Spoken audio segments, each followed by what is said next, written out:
તો આ છે 700 વર્ષ જૂનું ભક્ત બોડાણાનું ઘર. આ વિડીયોમાં હું તમને ભક્ત બોડાણાનું ઘર બતાવવાનો છું ને તેનો ઇતિહાસ પણ આપણે જાણવાના છીએ.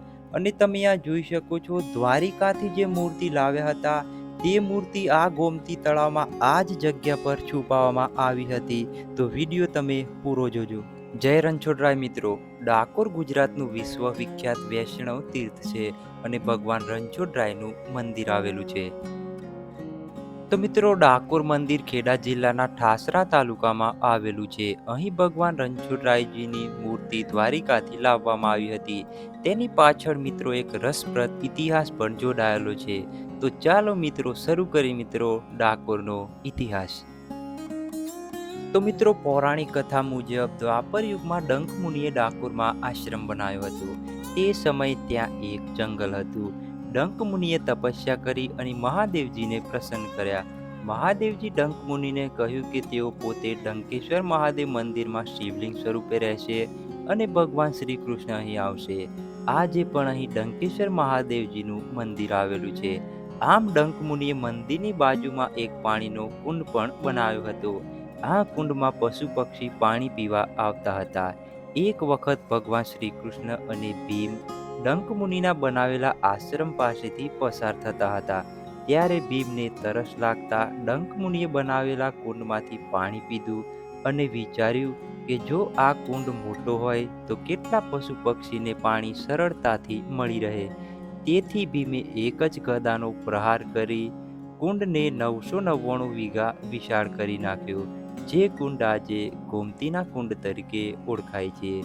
ત્યારબાદ સમય જતા માનવ વસ્તી વસવા લાગી અને ડંકેશ્વર મહાદેવના મંદિર પાસે નાનકડું ગામ ડંકપુર બન્યું, જે આજે ડાકોરના નામે ઓળખાય છે, જે તે સમયનું ડંકપુર હતું. તો મિત્રો, આરસ પહાડના સફેદ પથ્થરોમાંથી આ મંદિરનું નિર્માણ કરવામાં આવ્યું હતું. આ મંદિરના નિર્માણને લઈને અનેક વાતો પ્રચલિત છે. આ મંદિર 1000 વર્ષ જૂનું છે. ઇતિહાસમાં ઘણી જગ્યાએ એવો ઉલ્લેખ છે કે આ મંદિરનું નિર્માણ ઈસવીસન 1155માં કરવામાં આવ્યું હતું. અને મિત્રો, હવે ડાકોરમાં મંદિરમાં દર્શન કરીને જો નાસ્તાની વાત આવે તો મિત્રો તમને ગોટા જરૂરથી યાદ આવશે. કેમ કે મિત્રો, ડાકોરના ગોટા બહુ જ ફેમસ હોય છે. મિત્રો, ગોમતી ઘાટ પાસે મિત્રો અહીંયા નજીકમાં જ આવેલા છે મિત્રો બાપાલાલના ગોટા. તો તમે ડાકોર આવો તો આ ગોટા જરૂરથી ટેસ્ટ કરજો.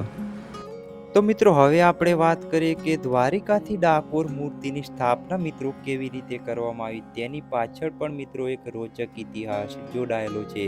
તે પણ મિત્રો આપણે જાણીએ. ચાલો. ડાકોર ગામમાં શ્રી કૃષ્ણ ભગવાનના પરમ ભક્ત શ્રી બોડાણા રહેતા હતા. તે દર 6 મહિને પૂનમે ડાકોરથી દ્વારિકા હાથમાં તુલસી રોપેલું કુંડું લઈને ચાલતા ભગવાનના દર્શન અર્થે જતા હતા. ભક્ત બોડાણા 72 વર્ષની ઉંમર સુધી આ નિત્યક્રમ ચાલુ રાખ્યો. ઉંમર વધવાને કારણે બોડાણાને તકલીફ પડવા લાગી. ભક્ત બોડાણાની આ તકલીફ ભગવાન શ્રી કૃષ્ણથી જોઈ ના ગઈ. ભગવાન શ્રી કૃષ્ણ બોડાણાને સપનામાં આવીને કહ્યું કે બોડાણા, દ્વારિકાથી ડાકોર આવો ત્યારે તમે ગાડું લેતા આવજો, હું તમારી સાથે આવવાનો છું. ગરીબ બોડાણા જેમ તેમ કરીને ગાડાની વ્યવસ્થા કરી. બોડાણાને ગાડા સાથે જોતા પૂજારીઓ પૂછવા લાગ્યા. ત્યારે બોડાણા નિખાલસપણે જવાબ આપ્યો કે ભગવાન શ્રી કૃષ્ણ મારી સાથે આવવાના છે. આ વાત પૂજારીઓને પસંદ ન આવતા રાત્રે મંદિરમાં તાળા મારી દીધા. પરંતુ ભગવાનને કોઈ બંધન રોકે ખરા? ભગવાનને આ તાળા તોડી પરમ ભક્ત બોડાણા સાથે ડાકોર જવા માટે પ્રયાણ કર્યું. ત્યારબાદ દૂર ગયા બાદ ભગવાન બોડાણાને કહ્યું, તમે આરામ કરો, હું ગાડું ચલાવી લઉં. ત્યાર પછી એક જ રાતમાં ઉમરેઠ આવી પહોંચ્યા અને બીજી તરફ ભગવાનને દ્વારિકામાં ન દેખતા પૂજારીઓ સમજી ગયા કે બોડાણા જ ભગવાનને લઈ ગયા છે. તેથી પૂજારીઓ ડાકોરમાં આવી પહોંચ્યા. દ્વારિકાના પૂજારીઓને મન તો ભગવાન ફક્ત આજીવિકાનું સાધન હતું. તેથી તેમને જોઈતું ધન મળી રહે તે માટે ડાકોર આવી પહોંચેલા પૂજારીઓ એવી શરત મૂકી કે જો ભગવાનને ડાકોરમાં રાખવા હોય તો ભગવાનને બારોબાર સોનું આપવું. તે જાણતા હતા કે બોડાણા ગરીબ છે એટલે સોનું તો આપી શકશે નહીં, એટલે શ્રી કૃષ્ણ દ્વારિકામાં જ રહેશે અને ભગવાન ડાકોરમાં રહેશે તો ભગવાનને બારોબાર તો સોનું મળશે જ. બોડાણાની પત્ની ગંગાબાઈ પાસે નાકની પહેરેલી એક વાડી જ હતી. ગોમતી તીર્થે ત્રાજવા મૂકવામાં આવ્યા. ત્યારબાદ એક તરફ વાડી અને બીજી તરફ મૂર્તિ મૂકવામાં આવી. વાડીનું વજન મૂર્તિ કરતાં વધારે થયું, તેથી પૂજારીઓને ફક્ત વાડી લઈને જ વિદાય થવું પડ્યું. આવી જ રીતે મિત્રો ડાકોર એક મહત્વનું તીર્થ સ્થાન બન્યું.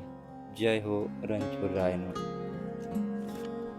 તો મિત્રો હવે આપણે પહોંચી ગયા છે 700 વર્ષ જૂનું જે મિત્રો ભક્ત બોડાણાનું ઘર હતું તે જોવા માટે.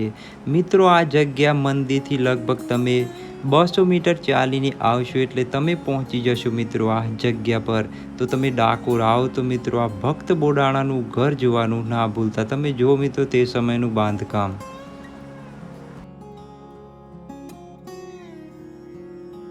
તો મિત્રો ફાઇનલી આપણે હવે મંદિરમાં દર્શન કરી લીધા છે ને મિત્રો હવે આપણે જઈશું બહારની તરફ.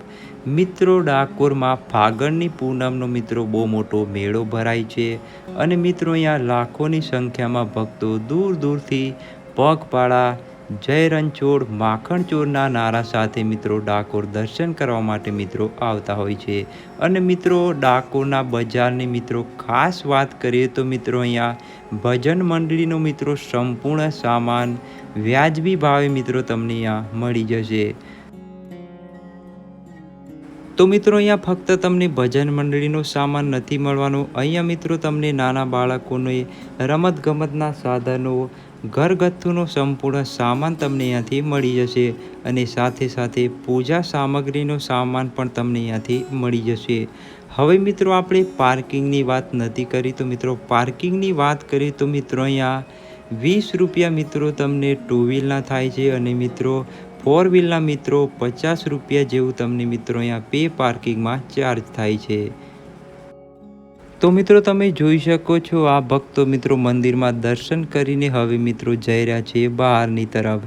તો મિત્રો તમે પૂનમના દિવસે આવશો તો મિત્રો તમને અહીંયા ઘણી બધી ભીડ જોવા મળશે. એટલે મિત્રો જો તમે પૂનમના દિવસે આવો તો મિત્રો સવારે વહેલા આવો તો તમને ભીડ ઓછી જોવા મળશે. બાકી જો તમે લેટ આવશો તો મિત્રો તમને અહીંયા ઘણી બધી ભીડ પણ જોવા મળશે. અને મિત્રો તમે જો આડા દિવસે આવશો તો મિત્રો તમને અહીંયા ખૂબ જ ઓછી ભીડ જોવા મળશે. તો મિત્રો તમે જોઈ શકો છો આ સંપૂર્ણ ઘરગથ્થુનું સામાન, તેની બાજુમાં છે મિત્રો નાના બાળકોને રમતગમતના સાધનો. તો મિત્રો વિડીયો કેવો લાગ્યો? જો મિત્રો તમને વિડીયો ગમ્યો હોય તો વિડીયોને મિત્રો તમે લાઈક કરજો, શેર કરજો અને મિત્રો અમારી યુટ્યુબ ચેનલમાં જો તમે નવા હોય તો મિત્રો યુટ્યુબ ચેનલને તમે સબસ્ક્રાઈબ જરૂરથી કરી દેજો આવા જ મિત્રો ઇતિહાસના વિડીયો જોવા માટે. જય રણછોડરાય.